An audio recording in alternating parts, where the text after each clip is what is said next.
recentemente, mas é sempre bom a gente reafirmar, ela tem um caráter muito diferente. Por exemplo, ela congrega os arquitetos, mas é bem diferente do CAL e de outras entidades dos arquitetos, né?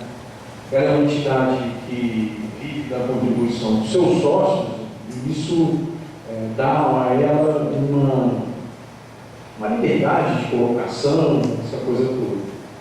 Hoje, a gente está completando 93 anos, né? Acho que é uma data importante, acho que a festa deveria ser até mais expressiva.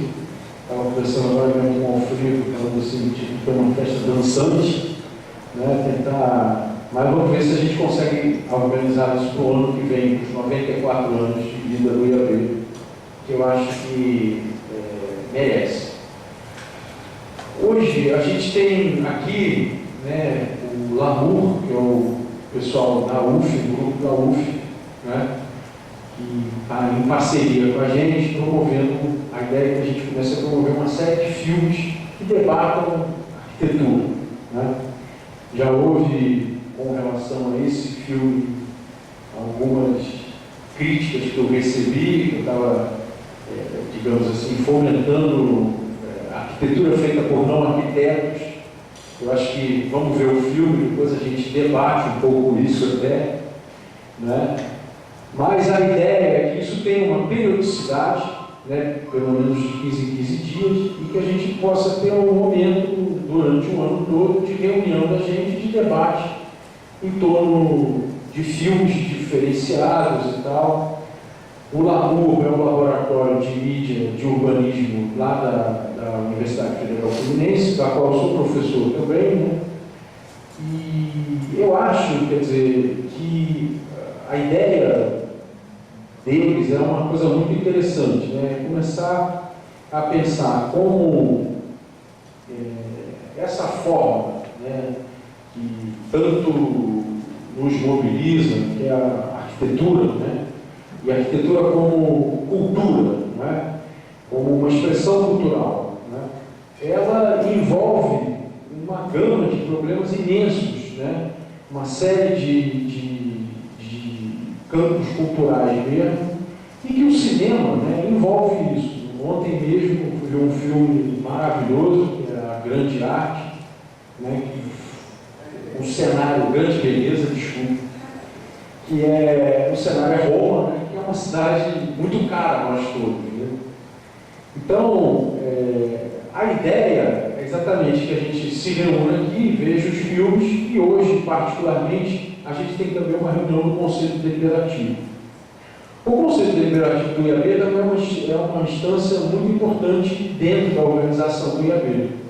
Ultimamente, a gente tem percebido que os Conselhos Deliberativos, reuniões do Conselho Deliberativo, têm estado muito esvaziados, né? A gente sabe que tem um problema hoje em dia na cidade, de mobilidade dentro da cidade, as reuniões presenciais são complicadas, né? Então, nós estamos querendo ver que a gente consiga, né, no meu mandato, promover, pelo menos mensalmente, uma reunião do Conselho Deliberativo, né, e aí tentar articular isso sempre com um filme, um debate, de tal maneira que a gente consiga também debater os problemas políticos mais importantes do IAB, mas também discutir um pouco a cultura arquitetônica, né? A ideia do filme hoje é de um fotógrafo, né, o Barham, né, que ele documenta um pouco várias formas de ocupação de espaços diferenciados no mundo todo. Eu não vi o filme, né? Eu acho que é importante o IAB também ter uma pluralidade de ideias, né? Não há vamos dizer assim, um controle ideológico do que vai ser mostrado aqui, mas exatamente a gente tentar ampliar muito o debate. Houve algumas críticas que eu recebi por causa do título desse filme especificamente. Eu acho que isso vai ser a gente pode até debater isso depois, mas vamos lá, vamos ver o filme, né? E a ideia é que depois a gente tenha um debate sobre essa e comemore também os nossos 93 anos. Acho que tem um debate nele, que acho que é um debate importante, né, de a gente começar a pensar a produção da habitação no mundo contemporâneo. Tem um novo paradigma a ser enfrentado, que é o paradigma da customização de cada habitação para cada uma das famílias, né? Que não são padrões, não são mesmas, mas são muito variáveis, né? Eu acho que o filme mostra isso de uma maneira bastante interessante. Acho que seria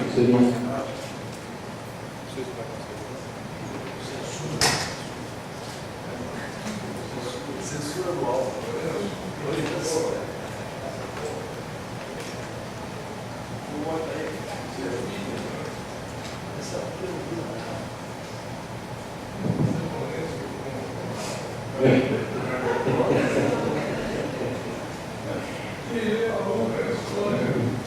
Bom, gente, a ideia então agora é debater um pouco o filme aí.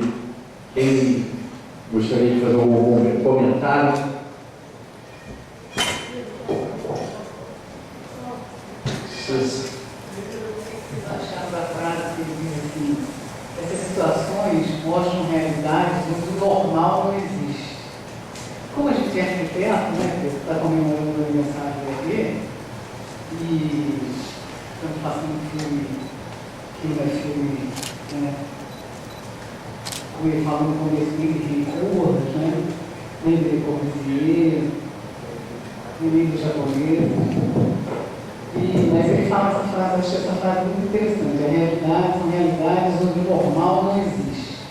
O Pedro aí comenta esse embate, né? Como é que a gente vai trabalhando a habitação na necessidade que existe no Brasil, ou em todos os países, na China, na Índia, etc., atender às necessidades individuais. Então, necessidades individuais, se a gente pega essa expressão ao pé da letra, né, o que a gente vê é o que eles chamam de decoração, arquiteturas interiores, onde cada dona de casa, o dono de casa, coloca suas preferências domésticas de arte, né, seus padrões culturais, etc. Ou então faz do apartamento um estábulo, né, conforme a gente viu também. E aí eu também me lembrei de que a gente fez a Cruzada de São Sebastião, né? E as pessoas falavam muito essa coisa de que os povos que vão morar lá não vão saber usar o banheiro, etc. Então, tem toda uma história, né, de que como é que a gente faz para produzir uma arquitetura funcionalista, né, que dê para todo mundo e se debater com ou se enfrentar uma situação onde a liberdade de cada um se restringe à cor da cortina, à cor da parede, ao adorno, etc. Enfim. Na verdade, eu gostei muito daquelas casas de subsolo. Achei que era uma solução, né, uma solução assim, formiga, né, saúva, uma coisa assim, bem básica e primitiva do abrigo, né, segurar o abrigo, e tem ali referências de culturas milenares, né. A palatina também que ele mostra, que é impressionante, e aquela escola de 3 pisos naquela área também de água é maravilhosa, parece que foi uma arquiteto japonês que fez aquela escola. Então, a crítica que recebemos foi essa: como é que no dia do aniversário do IAB vocês estão mostrando um filme com imagens que não são imagens de arquitetos? Eu acho, de pessoas, né? Eu gostei muito dessa. Então, na minha opinião, o filme era Pretty Idol. Eu queria que hoje a gente estivesse inaugurando essa sessão com o Pretty Idol. O filme A Demolição do Pretty Idol também é outro embate, né? Só que esse filme mostra o depoimento dos moradores, né? E não o depoimento dos arquitetos de Harvard que disseram que a demolição do Pretty Idol marcou o começo do fim do modernismo. Não é o que os moradores acharam. Era bom a gente trabalhar essas duas incongruências. eu vou botar mais uma questão que eu acho que é para vocês mesmo, para os arquitetos. Porque eu sou arquiteta, mas eu acho que é muito forte a provocação do filme, no sentido, inclusive, até da plataforma da nova diretoria de Janeiro, que é de Janeiro, né? Que é essa coisa do projeto, planejamento da cidade. O que não é planejado vai ser ocupado, de alguma maneira, né? Prédios abandonados, mal planejados, ou condomínios, ou o que for, mal planejados, mal projetados, vão ser ocupados de alguma maneira. Então, acho que, na verdade, isso é uma grande provocação para os arquitetos, uma vida de presente. Como ocupar a cidade de forma planejada, como não fazer essa coisa horrorosa de minha casa, minha vida, que são, inclusive, mostra lá em cima do Brasil, lá, quer dizer, essa repetição mesmo, aí são milhares de casas idênticas, né? Ele não está falando ali de 5 casas iguais, quando 2.000 casas iguais, como que eu vou conseguir ser um indivíduo no meio dessa coisa violenta, que são 2.000 casas iguais, né? Acho que essa é uma grande provocação para vocês, e eu acredito que também vocês.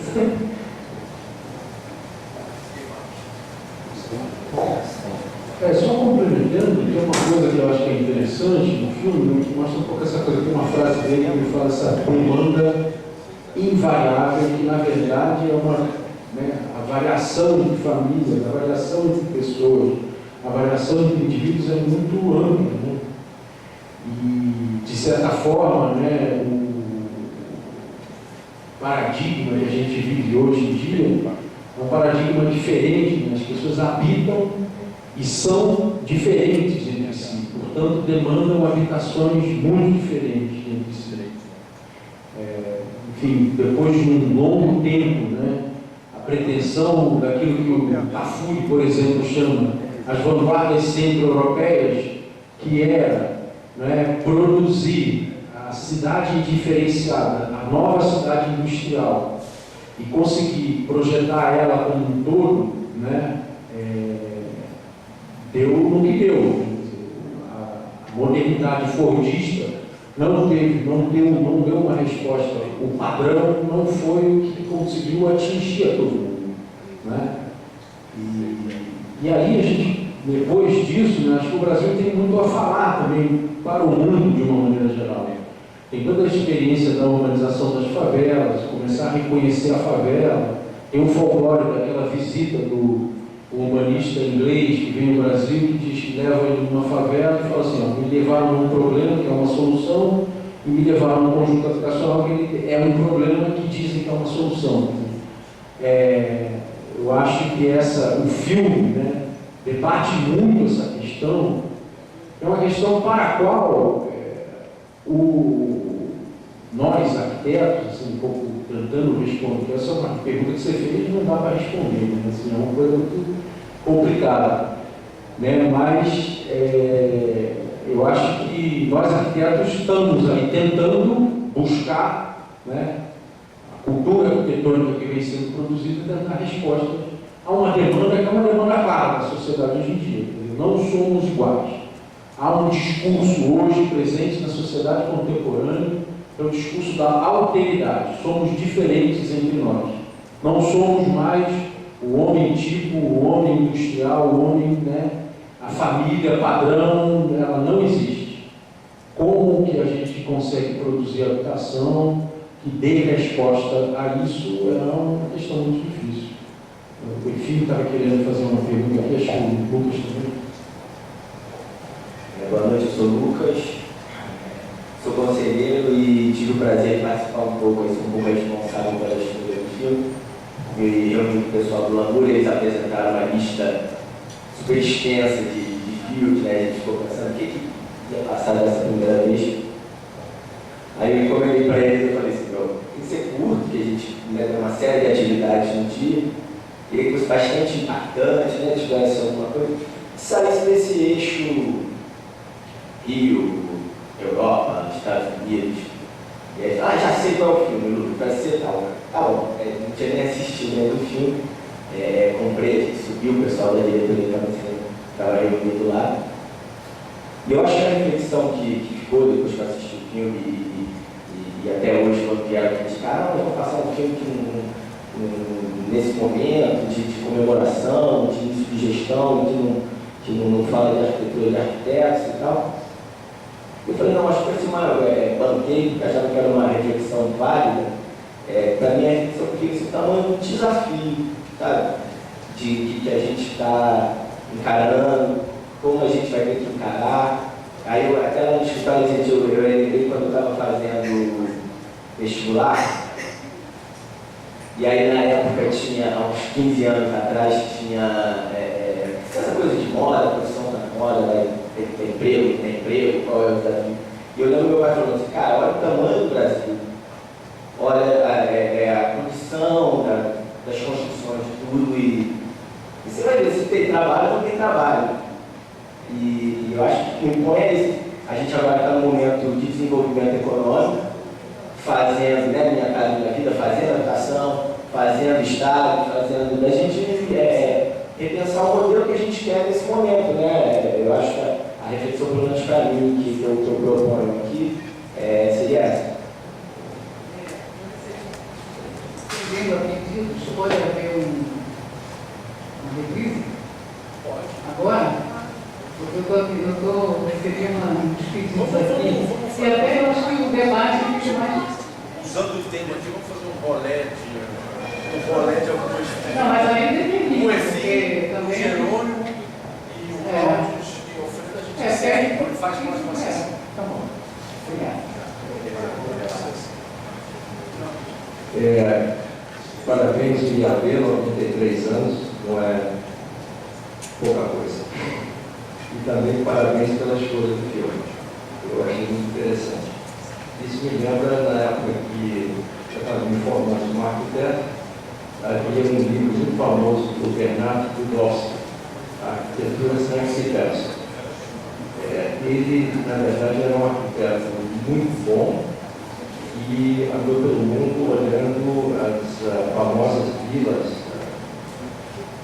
nas montanhas da Itália, Espanha, em que essas vilas foram construídas de uma maneira extremamente sábia e sobreviveram centenas de anos em equilíbrio ecológico com os seus vídeos e também satisfazendo as nossas comunidades aldeões.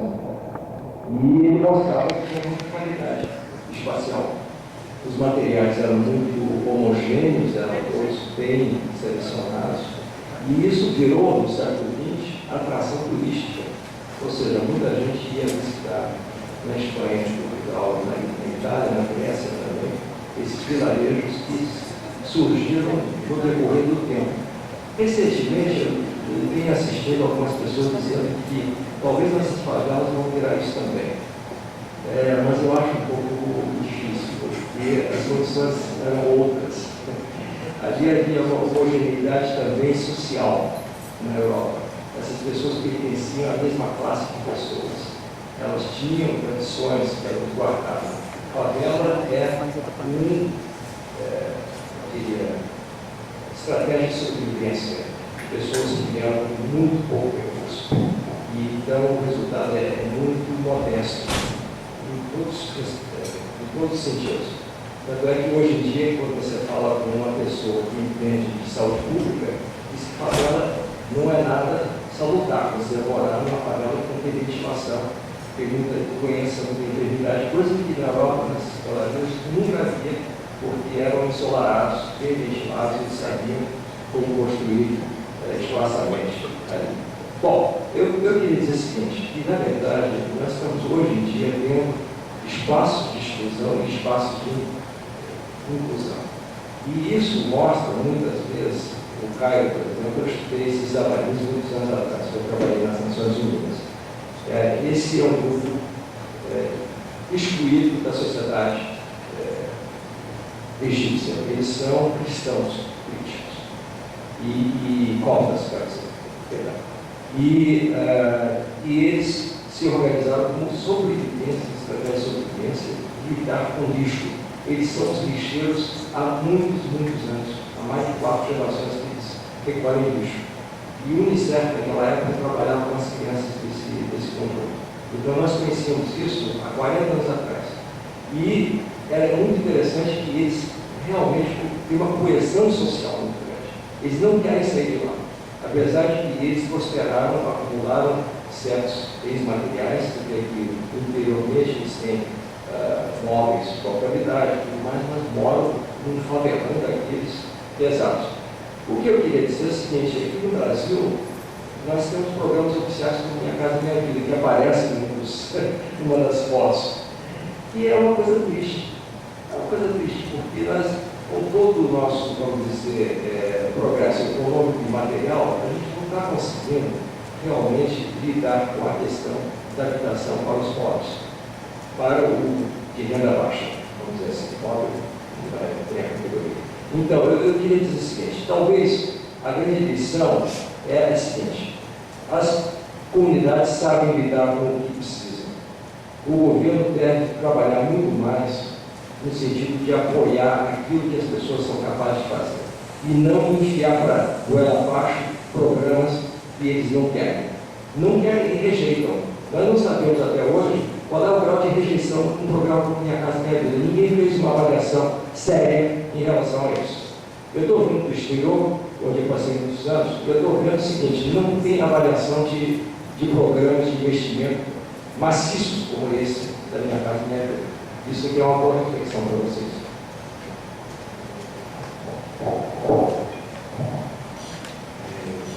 Eu acho que no final dessa palestra, o jeito que ele fala das coisas que são as mesmas, né? Da mesmice das coisas. E eu pensei exatamente que Minha Casa Minha Vida e o que a gente vê ali na África, muito longe. Né? Aquilo ali é um horror, aquilo ali devia ser implodido, começa tudo de novo, pensa outra coisa, e não é possível ter uma coisa como aquela. Eu acho que em relação, eu acho que a questão que a gente tem que resolver é a questão da habitação em geral, não é só popular, a habitação em geral, e da gente perceber que o modelo que foi usado até agora, que é um modelo de entregar essa questão de empreiteiras, é um modelo que absolutamente não tem, ele é incompatível com a solução, não é a solução.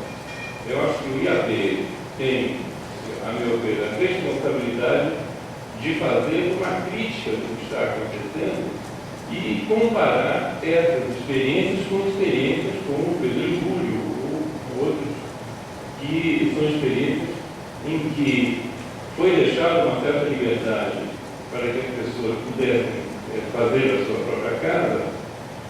E também, eu acho que o papel do Estado para entrar nessa história é o papel simplesmente regular determinadas coisas e deixar que essa iniciativa das pessoas, com crédito, etc., possam resolver seus próprios problemas. E aí, cada caso é diferente, como a gente sabe, porque as pessoas são diferentes e as soluções serão mais vezes. Obrigado. Jerônimo. Está gravando. Eu acho que é uma oportunidade de promover uma discussão exatamente sobre essa questão do Minha Casa Minha Vida que os dois colegas colocaram. Até porque houve uma citação no filme, achei extremamente pertinente que o filme tenha sido exibido. E a pergunta que eu acho que nós podemos discutir aqui é por que, no momento que vivemos num cenário democrático, com um governo supostamente progressista, onde um Plano Nacional de Habitação defende a diversidade, a pluralidade, o planejamento participativo, e por que nós estamos reproduzindo aquilo que o PNH fez de pior nas décadas de 1970 e 1980 sobre essa produção a uma intensa crítica. Nós, arquitetos, sabemos exatamente quais os problemas com esta produção da moradia e por que estamos em um cenário totalmente distinto, reproduzindo os mesmos equívocos. Algo que não pode sequer ser chamado de arquitetura, e eu creio que o exemplo mais emblemático é exatamente o complexo da Frecaneta, que dispensa maiores comentários. Basta ir até lá e ver um projeto que é definido exclusivamente no sistema construtivo, seria uma qualidade do ambiente construtivo. Eu vejo que cabe ao IAB promover uma discussão, aprofundar essa discussão, porque nós estamos reproduzindo os mesmos erros. Poderíamos, pelo menos, ter novos erros.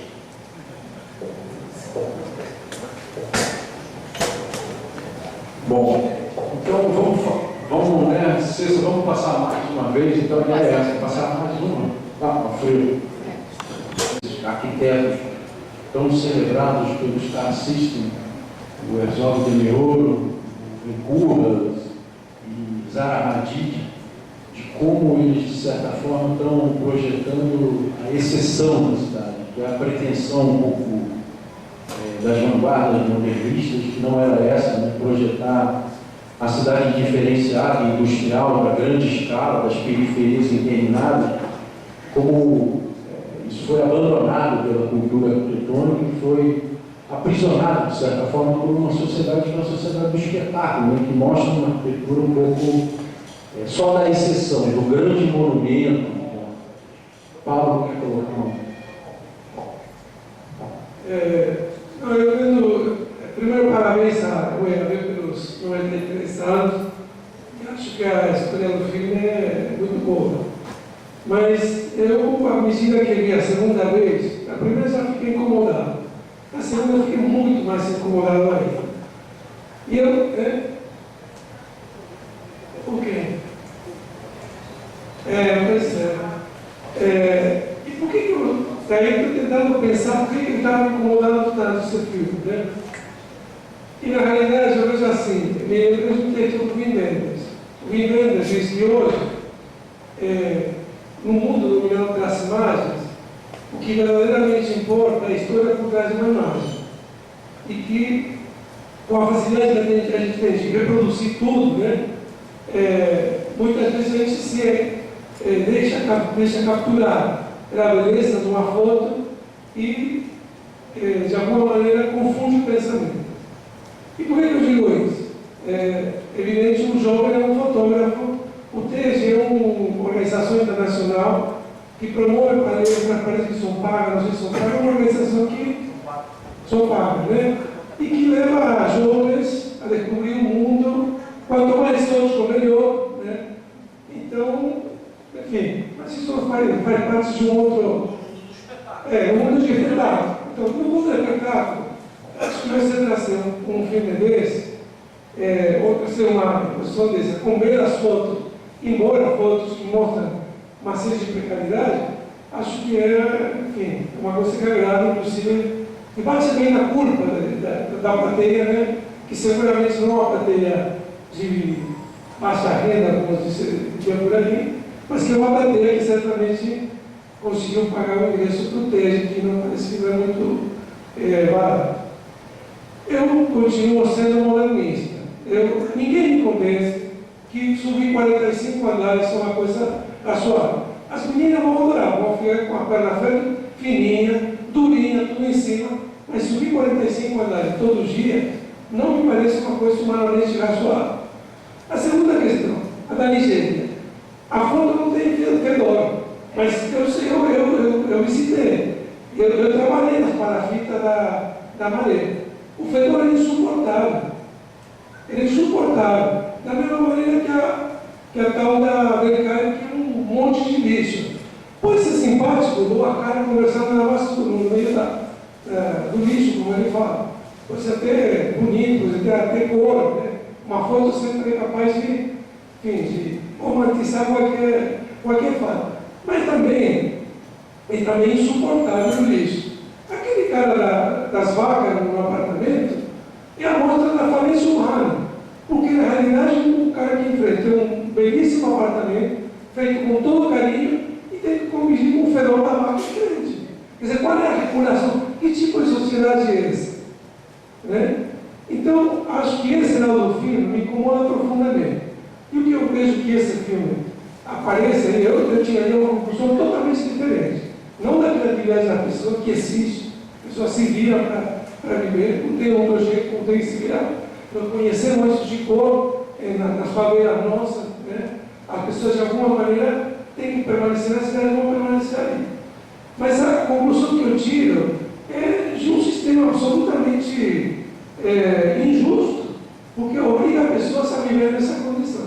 Então, a primeira, sabe, não me passa pela cabeça nenhuma romantização quanto à criatividade.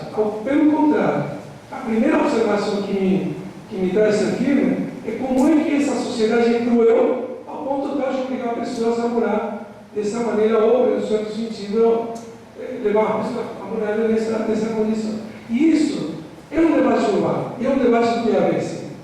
Que o Cuiabá não pode não ter os meios, pode não fazer a crítica da sociedade no seu conjunto, mas a gente não pode compactuar com nenhum tipo de cidade construída dessa maneira.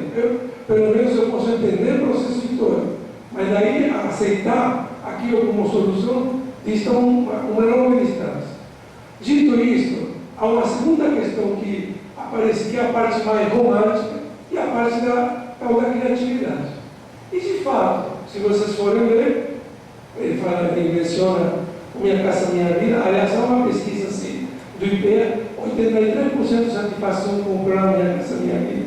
E esse 83% de satisfação tem a ver com um baita subsídio que a pessoa recebe. Lógico, você de repente não tinha uma propriedade, passa a ter um apartamento. A gente está fazendo uma pesquisa, daqui a pouco a gente vai ter, se o Mará continuar trabalhando aqui, a gente vai ter o resultado, né? A primeira entrevista, ou seja, a pessoa pergunta sobre o apartamento, eu acho fantástico. Agora, pergunta sobre o bairro onde mora, né?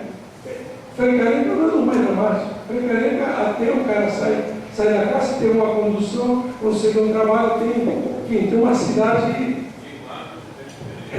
totalmente diferente. Então, eu acho que, se a gente for olhar por esse lado da repetição, eu também acho que é triste.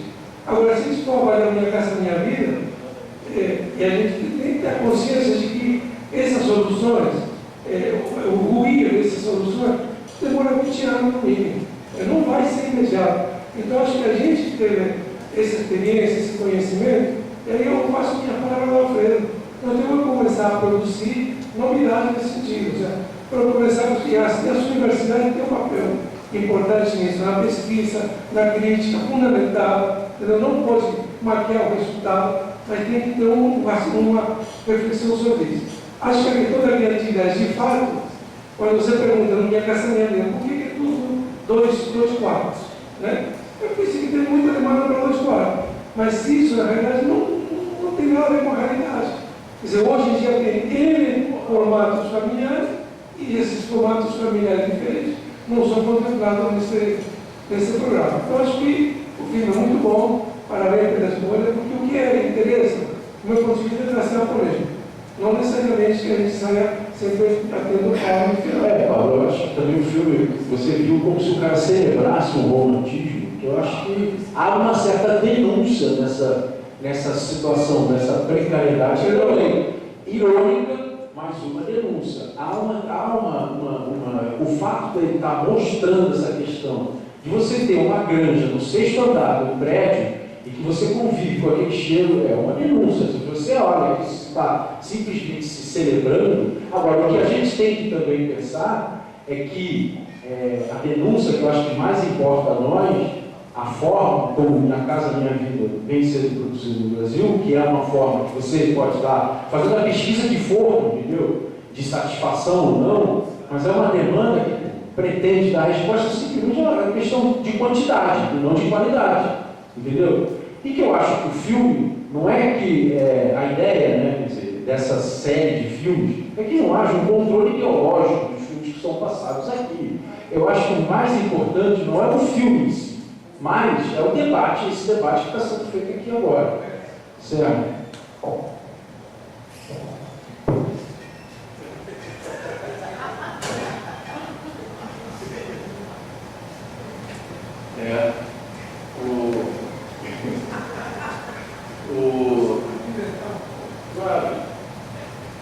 Então, eu acho o filme, com imagem, o cara é um fotógrafo rigoroso. E o fotógrafo não só que fotografa, ele descobre temas interessantes para fotografar. Então, isso eu acho que é prontinho.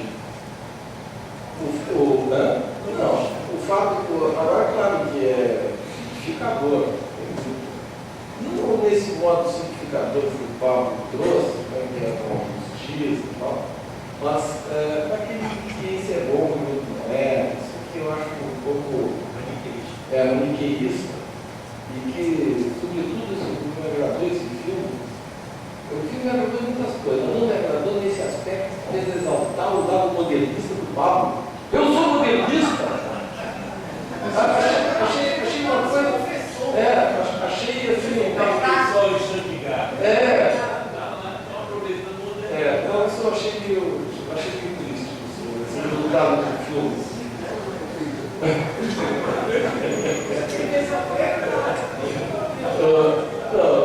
Falando sério, acho que é bom ter tempo que aqui se continuar nesse tá bacana, o auditório está interessados. E eu pedi para trazer uma cópia dos 2 últimos posicionamentos do IAB sobre esse assunto, porque senão nós estamos começando sempre do zero. Né? Nós fizemos um ano inteiro de debate sobre política urbana, a revista com 160 páginas está pronta, está gráfica, está muito bonita e tem um conteúdo maravilhoso. Vejo aqui vários artistas que aparecem na revista. O Paulo Davis, o Cláudio aparece, o Aldir aparece, a fotografia. E o conteúdo é realmente uma contribuição que os arquitetos e o IAB oferecem para a questão das cidades, para a habitação, que deve nos orgulhar.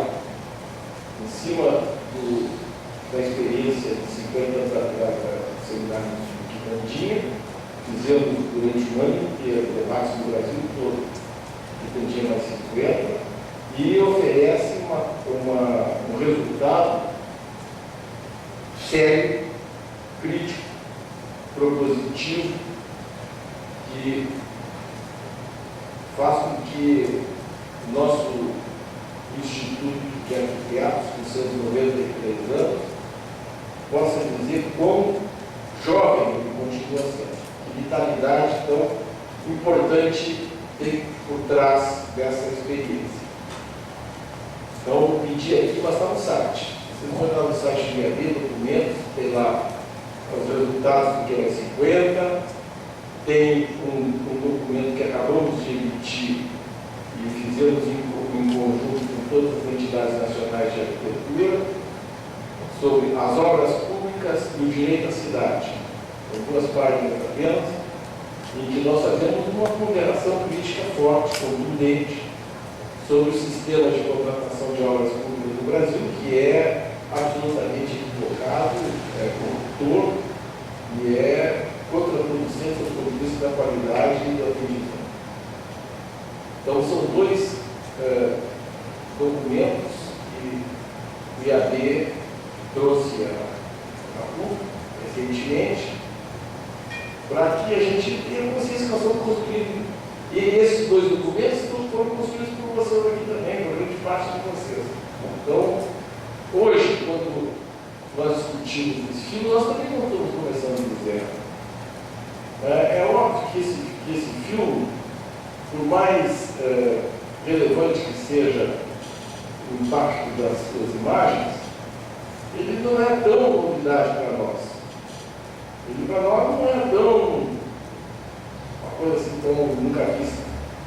Me surpreendeu que ele se sobrevoando Caracas, e 70% da população de Caracas morando em favela, ele tem escolhido um edifício para exemplificar a experiência de Caracas. Pareceu assim um passo em falso dele. Um passo em falso no sentido que ele está frente a um problema e ele está buscando uma exemplificação midiática. A excepcionalidade. Lá o edifício de 45 andares e o Dona Marta tem 55 andares.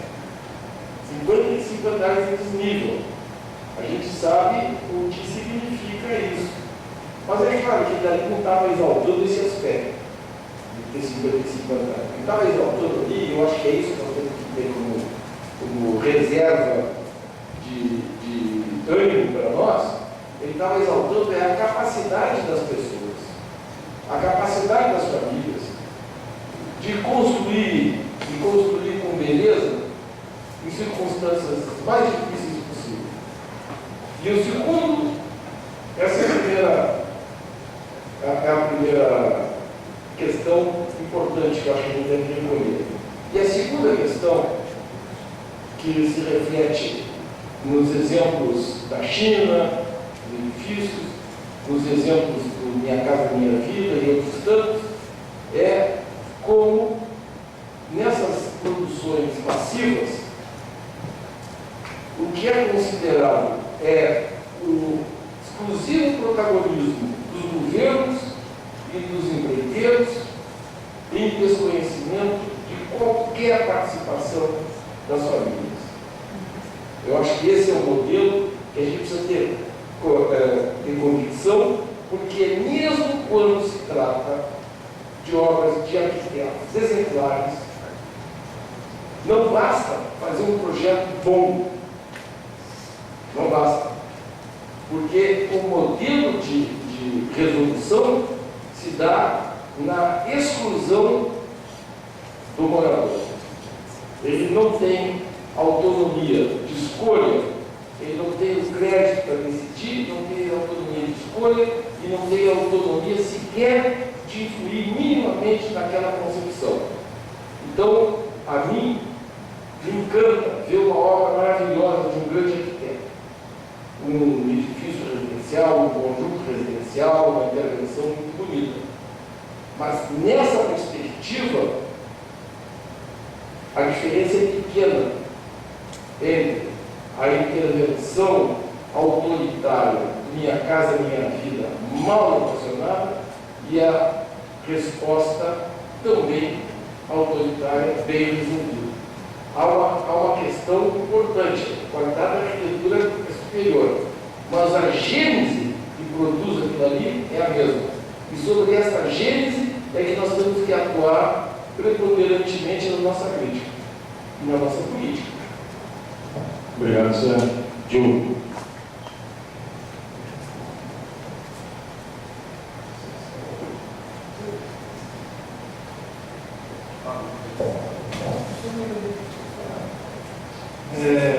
Eu gostei muito do pronunciamento de todos aqui. Eu queria voltar à questão que foi levantada no primeiro debate que esteve, que é sobre como nós podemos, como uma organização de arquitetos, enfrentar esse monopólio do governo na escolha das edificações do Minha Casa Minha Vida, das adaptações de habitação popular em geral. E sim, me deu muito gosto chegar aqui na minha hoje e ter exposições do anexo, do concurso de projeto da Casa do Barbosa. Porque nós somos arquitetos, a nossa arquitetura, nós queremos consumir isso. E eu estou começando assim porque me pareceria muito interessante, eu tive uma experiência muito interessante no último semestre de arquitetura, eu cursei a disciplina de projeto de habitação popular, eu sou geômetro que aqui está, e nosso exercício foi simplesmente em cima do mesmo terreno da Frei Caneca, do Minha Casa Minha Vida, procurar algo, uma habitação popular, e propor outra solução, que não é esta que está sendo finalizada. E me pareceu interessantíssimo. E assim, me pareceria interessante também, talvez, um curso de ideias, de arquitetos ou de estudantes, entendeu? Fazer mostrar outras soluções e ir em contra do projeto. Isso é uma oportunidade muito boa de algo que está se concretizando, nós como arquitetos organizados e nos falarmos, olha o que deveria ter sido feito, comparem. E embora as pessoas não tenham a capacidade de olhar no projeto organizado como nós tivemos a formação, acho que nitidamente 9% das pessoas irão saber que há uma diferença qualitativa muito grande nas duas propostas. Obrigado, Diogo. Não, sobre isso, Só também uma parte. Eu também, esse último período, dentro da UF, trabalhei em outro bairro, o bairro de Triagem, onde houve. E o desafio colocado para os meus estudantes era assim: ó, vocês têm que atender a mesma quantidade de unidades habitacionais, só que vocês têm que ter variação tipológica e tal, não aquela reprodução de um carimbo lá. Tá? Não, a nossa faculdade também pegou o terreno do Frei Carenha. E o que é interessante, não apenas fez o melhor projeto, com muito mais unidade do que o projeto que está lá aprovado. Ele é burro, porque na medida que são um bloquinho isolado, você precisa de 4 passagens. Então cria uma série de área morta, assim, morta, que não faz nenhum sentido. Eu acho que essa ideia de um concurso, de uma morta de importância, de um contraprojeto muito bom. Muito bom. É bom.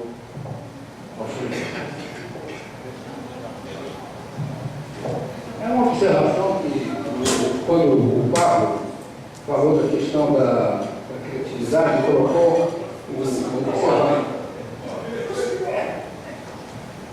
a observação do fotógrafo como sendo uma coisa bem romântica. Eu acho que exatamente a criatividade que é acentuada no filme é funcional para que no final ele diga exatamente aquela frase: se esse povo tem essa capacidade de criar, se recebe apoio e a infraestrutura, ele produz uma outra qualidade. Eu acho que ali que está a essência que o Sérgio acentuou. Aliás, eu acho que o Sérgio fez uma pequena contradição quando ele fala da escolha do edifício, quando você tem uma camada de 70 mil pessoas em favela. Ele faz a escolha do edifício, como você disse, propositalmente, para poder mostrar a criatividade dentro do apartamento, que é o que vai fechar o filme. O filme tem essa proposta, é de mostrar que a participação, o protagonismo das pessoas está sendo absolutamente esquecido, sobreposto com outros interesses que a gente vê no mundo inteiro, mas que quando elas têm a possibilidade, e ali elas têm a possibilidade de escolha,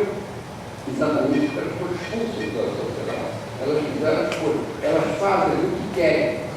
Por isso pode exercer essa criatividade. Eu acho que tem esse sentido, que é o outro completamente diferente do apenas atrair e chocar ou fazer com que as pessoas sintam um outro mundo possível, que não é. Esse mundo não é possível. Não é para você escolher esse tipo de sociedade, mas é para mostrar que individualmente as pessoas têm uma capacidade que nós, na sociedade formal, não estamos sabendo aproveitar e encaminhar para tornar um mundo melhor. No mundo não só delas, como o nosso. Obrigado, Pedro. Janô.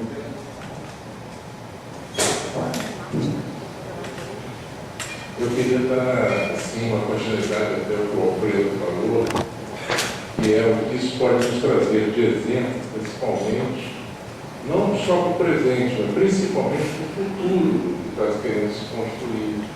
E eu acho que nós, como professores, nós como cheios de cabelo de branco, a gente tem a obrigação, enfim, de levantar a bola, mas quem vai tocar essa bola, quem conduzir, essa garotada nova que está por aí. E uma das coisas que me chamou bastante atenção nesse filme, e eu acho que isso é decisivo, é que ela mostra que não existe mais uma solução única para todo problema, seja social, seja econômico, e seja o reflexo disso tudo que é arquitetura. Acabou, não tem mais esse pressuposto do milagre que seria fazer uma determinada solução única. Isso é uma coisa. Outra coisa é que ele mostra que as soluções que se apresentam, elas variam totalmente em função do contexto e da cultura de cada localidade onde elas estão instaladas. São formas de resolver situações em função das culturas locais. A cultura é um fator que não pode se curvar como vem se curvando para os valores unicamente econômicos e financeiros. Então, os valores econômicos e financeiros não vão superar os valores culturais do meu modo de vida. Dá nisso que tem. E, concluindo, eu vejo nessa possibilidade um despertar não mais como foi colocado aqui, agora não lembro se foi pelo Pablo ou pelo Diogo, né? Eu acho que o Diogo falou assim, nós fizemos um estudo, né? E vimos que essa é a melhor solução. Não é a melhor solução. Esta é a solução que aquele grupo propõe para aquelas circunstâncias, para aquele contexto, para aquela realidade naquele momento. Então, isso é que a gente tem que aprender. E outra coisa, que eu acho que quem leciona muito tempo, eu pelo menos, estou num momento um pouco cansado desse deslumbramento com a alta costura da arquitetura. Só se fala na outro só se fala na sofisticação, nas grandes estruturas, na grande vida, e fica esse rebolado, esse desfile quase carnavalesco, né? Em que você às vezes vê um bom projeto, a meu ver, muito mal inserido num contexto trazido, assim, sem mais nem menos. E eu acho que se é para provocar, vamos falar mesmo, é um bom projeto, esse do Misna da Atlântica, a meu ver, pessimamente inserido no contexto. Ele, para mim, é igualzinho um dente de ouro, que é luxuoso, bacana, é um dente de ouro dentro de uma paisagem que merecia um tratamento melhor. Também não era esse tratamento de brilho que botam nos dentes agora, mas porque também se querer fazer organizar, fica com uma cara falsificada que não tem a menor. Vamos assumir certas coisas. Então, é importante que o jovem, é importante que o jovem veja tempo disso, eu os parabenizo, o IAB, acho que foi extremamente oportuno vocês da organização trazer esse filme para levantar o debate. Para mim, foi muito melhor assistir esse filme, eu acho que aprendizado para todos nós, do que ver a repetição, mais uma vez, de uma bela palestra de um grande superstar. Não sei isso. Obrigado, Janão. Olha só, são 10 para as 8, tem o filme, Sérgio e Cláudio. Eu vou dizer, Isabel me pegou no laço.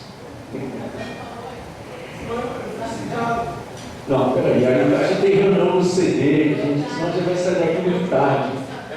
Eu vou controlar o tempo agora.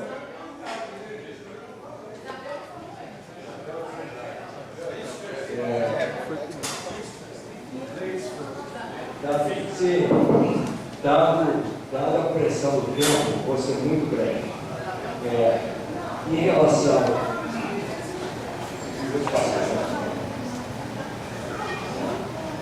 Minhas limitações, eu não consigo ver todo mundo. Então, eu acho que o Sérgio tocou num ponto absolutamente central, a questão da criatividade e energia. Quando a gente não inclui a população, a gente está subtraindo o que já historicamente está comprovado que não funciona. Não se pode realmente tolher a criatividade, a inovação e a energia da população, que pode fazer muito se a gente tiver ela. Em relação aos estudos de avaliação Pablo, eu devo dizer o seguinte: na Baixada Fluminense foi calculado que Minha Casa Minha Vida tem 65% de subsídio do Estado em preço final. Isso é insustentável. Pelo lado econômico, o Banco Mundial daria 0 para esse programa. Por quê? Porque você não consegue fazer um programa que você ficar 65% de subsídio. É claro que é. É 95%. Então a Baixada está errada, é 95%. Então, eu digo o seguinte, é que na realidade atende a outros objetivos, que não são nem da habitação, nem do urbanismo, nem do bem-estar social da população, que já vive precariamente, é enviada para as periferias.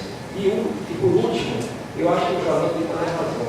A questão aqui é como é que a nova geração vai pegar o melhor lado dessa crítica sobre o urbanismo e a arquitetura moderna. O que está acontecendo hoje em dia é aquilo que aconteceu na economia mundial de 2008. Houve um crash da economia pela exuberância irracional. Essa arquitetura que se pratica, essa Arcadie, o Daniel Lipskin, esse pessoal que exuberância irracional. Esse período já morreu, não tem mais dinheiro para fazer isso, só que esses projetos foram concebidos durante aquele período. Então, o que está acontecendo é que nós, de novo, estamos vendo uma coisa em atraso, ou seja, em câmera lenta para trás. Hoje em dia já não se faz mais isso, essa exuberância irracional secou, não existe esse dinheiro mais para fazer esse tipo de obra. No entanto, os jovens continuam olhando aquilo como um parâmetro ideal de se fazer boa arquitetura. Não é a boa arquitetura, é muito ruim. Então, eu acho que a academia deveria apontar isso. Isabel.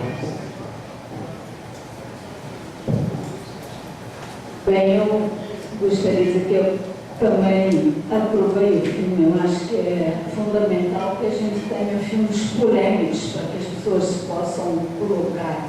Se fosse aquela coisa, uma série que todo mundo achasse o filme ótimo, não ia ter grandes resultados. Acho que nós precisamos dessa energia. E eu lembro aqui algumas coisas que eu acho importantes em relação, por exemplo, à Minha Casa Minha Vida. A gente não se pode esquecer que quando foi feito Minha Casa Minha Vida, quando foi criado, inventado, foi para dar emprego à crise que vinha aí. Depois acabou se desdobrando em um programa habitacional. Mas não foi esse o intuito, não. O intuito que se teve foi entregar para as empreiteiras e para poder dar emprego a muita gente. Tá? Então, houve esse desvio. A outra coisa, o Sérgio tocou e também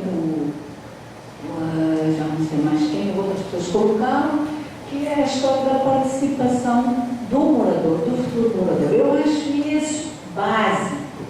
É fundamental que as pessoas possam colocar, afinal são elas que vão morar lá. E eu acho que esse é o maior drama de quem vai para lá.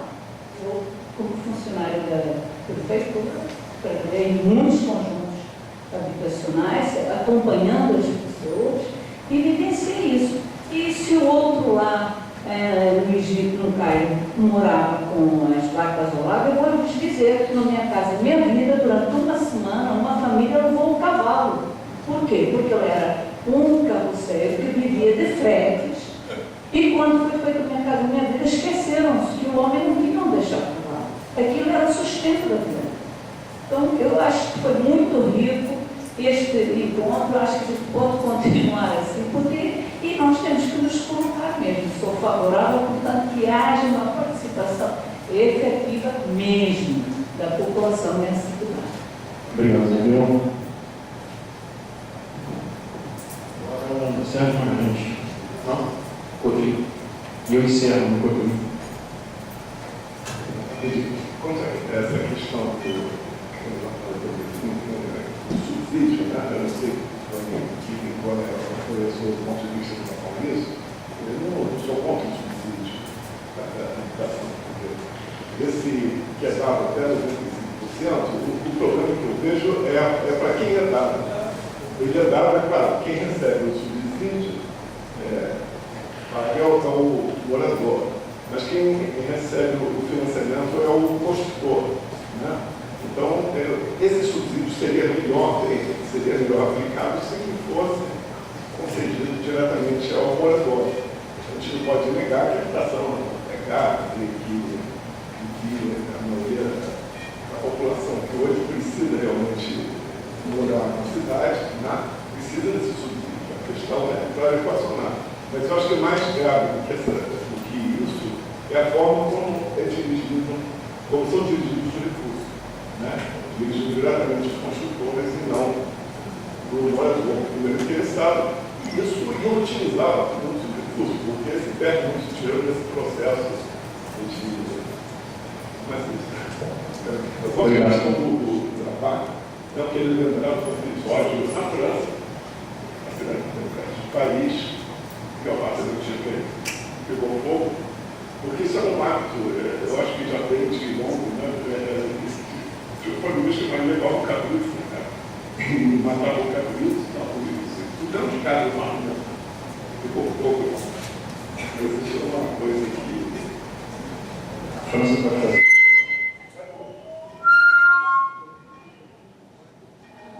Bom, o que eu vou falar agora é só um comentário a respeito de uma participação minha como estudante no seminário de arquitetura e urbanismo popular. Nessa época eu lembro que foi feita, acho que em 2009 foi aprovada uma lei de assistência técnica, que arquitetos pudessem ajudar a pessoas de baixa renda, né, tem um limite e tal da renda familiar, para que elas construíssem as suas casas de uma forma mais adequada, digamos, para habitar. Eu não sei há quantos anos essa lei, e eu não sei se alguém aqui poderia me informar a respeito disso, porque tem pessoas que têm dinheiro, compram terreno e constroem sua casa durante 10 anos, sei lá, da forma que podem. Então, acho que existiria essa forma de assistência técnica, né, de nós arquitetos poder participar dessa construção, né, dessa parcela da sociedade que, enfim, tem condições, mas da mesma forma constrói sem assistência e a casa, enfim, não tem composto térmico, limpo, etc.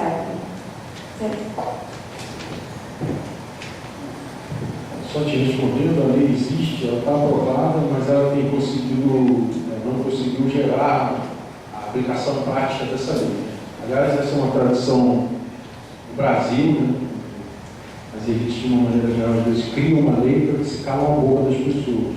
E a lei não tem muita aplicabilidade. Então, existe uma questão complexa. Você vai fazer uma reforma dentro da casa das pessoas. Entendeu? E isso não pode ser delegado por uma empreiteira, isso tem que ser feito de uma maneira pulverizada, o desafio está aí. Não na aprovação da lei no Congresso, mas um pouco de como você viabiliza a concretização dessa lei para que ela possa ter uma aplicabilidade efetiva. Eu vou encerrar no Sérgio, porque a gente tem uma reunião do Conselho Deliberativo do IAB. Tá? Cláudio.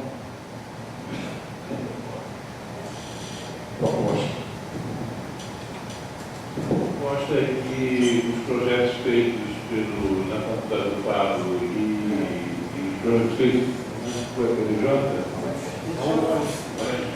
que eles pudessem ser apresentados aqui para a gente poder discutir como é que eles foram feitos, a partir de que critérios, metodologia, o mais breve possível, semana que vem, para a gente bater em ferro quente. Eu acho que a gente precisa ter gente, porque o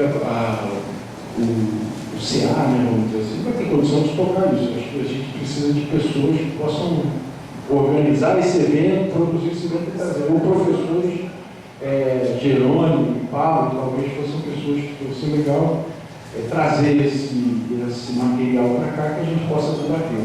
Tá? Certo? Para complementar esse tema que eu acho que é crucial para a qualidade e para o rumo que a gente defende na habitação, que é o protagonismo da família. Então, a questão do subsídio que o Eduardo lembrou, e o Fim também, significa que o subsídio é desejado, é necessário, é uma parte importante da população. Mas, de qualquer modo, o que é indispensável é que o recurso do financiamento seja tratado pela família segundo o seu interesse. O que não quer dizer que as empreiteiras, as construtoras não têm financiamento também. Só que esse financiamento é para construir a obra. Agora, para a compra da casa, para o subsídio da casa, o interesse tem que ser da família. Coisa que hoje não existe e nunca existiu no Brasil na vigor. Mesmo em termos importantes agora no jornal de ontem, de hoje, está dizendo que estão ampliando os recursos de Minha Casa Minha Vida. Vão construir 2,5 milhões. Esses 2,5 milhões que são inéditos, não chega a 35% do que o povo brasileiro construiu nesse mesmo período. Então, a universalização do crédito é uma condição essencial, e aí que eu gostaria de completar só, porque entendeu a questão que eu expressei errado, quando eu critiquei a pequena diferenciação entre projeto Minha Casa Minha Vida mal feito e projeto Minha Casa Minha Vida bem construído, bem feito por arquiteto, acho que eu expressei mal, é que eu defendo que se mantida a mesma raiz autoritária de financiamento, a diferença é pequena. Então, o nosso vínculo político tem que ser com as famílias. Esse é o vínculo que o arquiteto tem que fazer e que politicamente o IAB tem que defender. O vínculo entre a boa qualidade da arquitetura e o usuário. Se chama participação. É complexo, é difícil, é doutrinariamente muito relevante e ainda não equacionado. Mas certamente é um caminho. E o que o filme mostrou, que nós já sabemos, certo pedido, é que isso tem uma potencialidade gigantesca. Obrigado, Sérgio. Mar, vamos ao CD, reunião do Conselho Deliberativo do IAB.